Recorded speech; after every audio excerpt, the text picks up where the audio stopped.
The interesting part about David Bowie was throughout his life, he was very kind of, while he did occasionally give interviews on his sexuality, he was just kind of like, yeah, I've talked about it. Like, I don't care to answer for a lot of his life because I think he just kind of let his work speak for itself. And he sort of was like, you know, I'm going to keep that side of myself private, but I'm still going to interact with sexuality in a way that's very influential and really pioneered embracing your own gender fluidity, blurring gender lines. There's a really great quote here from his longtime collaborator who we're going to talk about, Kansai Yamamoto, on Bowie wearing women's clothes.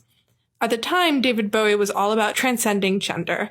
I didn't know anything about concepts like that, so I remember thinking, whoa, when I saw him wearing clothes I had designed for women. The clothes were influenced by hiki-nuki, the method of changing costumes quickly in kabuki.